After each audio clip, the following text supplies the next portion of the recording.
Welcome to a world where stories come alive, where every chapter leads to adventure, emotion, and a touch of magic. This is Tales in Motion, a cozy corner for young adults who crave unforgettable tales.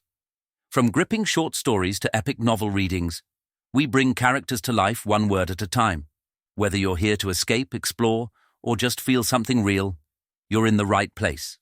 So grab your headphones, hit subscribe, like, and share. Let the next story begin. Because here, the page is never blank. Today's story, titled The Silent Witness, is about a down-on-his-luck private investigator in 1940s. Los Angeles gets pulled into a mob power struggle when a bookkeeper goes missing. The only witness to his disappearance is a mute woman who communicates only through writing and sketches. As the detective digs deeper, he finds himself entangled in a labyrinth of lies, double crosses, and forbidden love. Chapter 1. The Woman Who Wouldn't Speak. The rain hadn't stopped in 3 days, and neither had Jack Danner's headache. His office smelled of wet paper, cheap bourbon, and regret. The city hummed outside, streetcars, sirens, the low growl of Los Angeles trying to forget itself. He was staring at an overdue rent notice when she walked in, a slender woman, all shadow and silence, with eyes the color of old film stock. Her gloves were still damp from the rain. She sat without invitation and placed a folded sheet of paper on his desk. No words, just that. Jack unfolded it. It was a sketch, charcoal lines, quick but precise. A man being shoved into the back of a black Packard. One of the goons had a scar across his jaw. Another wore a hat with the band torn. He looked up. "You draw for a living, sweetheart, or just for trouble?" She met his eyes, then slid another note across. Frank Russo. He's missing.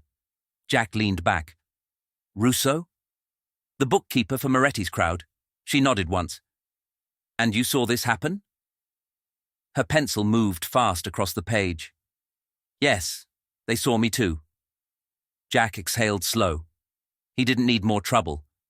But rent was due, and her eyes had that haunted stillness that money never fakes. He said, "All right, miss." She wrote again, Evelyn Gray. That was the start of it. Chapter 2. The Blue Paloma.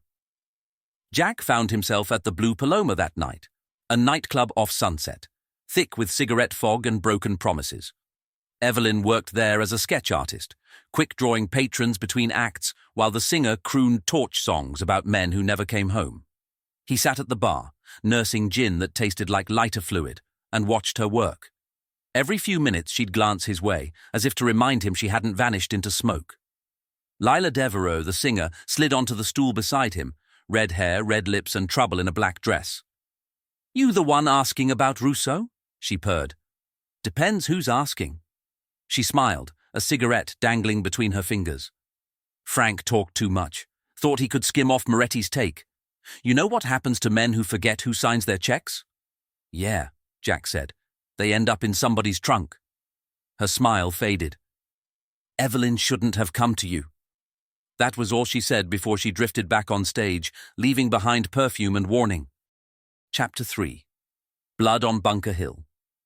2 nights later, Jack got jumped behind a diner on Bunker Hill. 3 men, coats too nice for their business. One had a scar across his jaw. They left him bleeding by the trash cans with a message whispered through a broken tooth. "Stay out of Moretti's books, Danner. You're reading the wrong pages." When he came to, Evelyn was there, eyes wide, sketchpad trembling. She hadn't screamed, she just knelt beside him, scribbling something frantic. He tried to sit up, but her hand pressed against his chest. Her note said, "I'm sorry.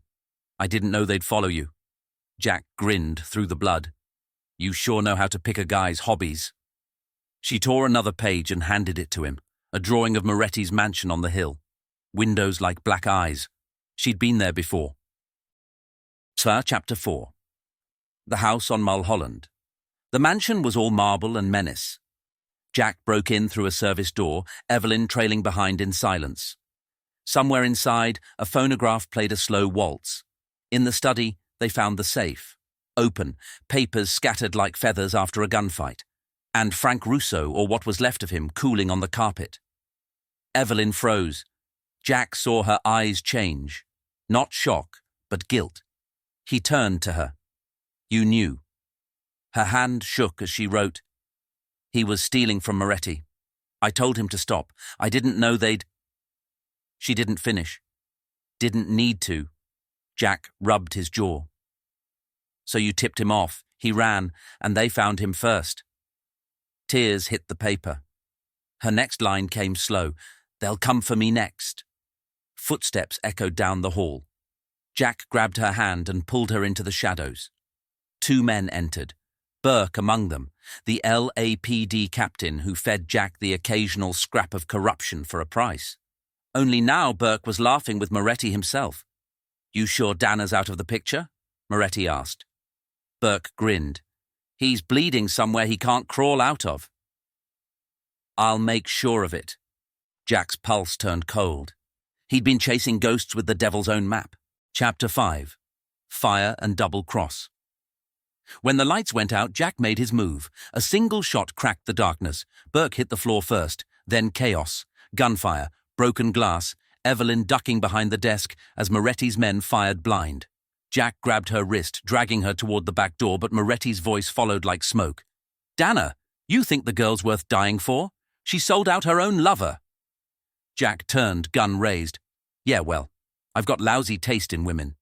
A flash, a gunshot, and Moretti stumbled back, eyes wide. Not Jack's bullet this time. Evelyn stood behind him, shaking, the smoking pistol clutched in both hands. Moretti fell face first into his own ledger books. Silence returned, thick and final. Evelyn's lips trembled, forming words she couldn't speak. Jack took the gun from her slowly. "It's over," he said, "at least for tonight." But he knew better. In this city, nothing ever really ended. It just changed hands. Psalm chapter 6. Smoke over sunset. The dawn came pale and unforgiving. They stood by the pier, watching fog curl over the Pacific. The police would find Moretti soon, pin it on Burke, call it a shootout between crooks. The city would move on, same as ever. Evelyn handed Jack one last sketch. It was of him. Trench coat, cigarette, eyes hollow but alive. Beneath it, one line in neat handwriting. "Thank you for listening." He looked at her, really looked this time. The woman who saw too much and said nothing. She was already walking away, coat snapping in the wind. Jack watched until she vanished into the fog. Then he lit a cigarette and muttered to the sea, "Guess silence ain't so bad after all." The match flared once, then died, like every good thing in Los Angeles.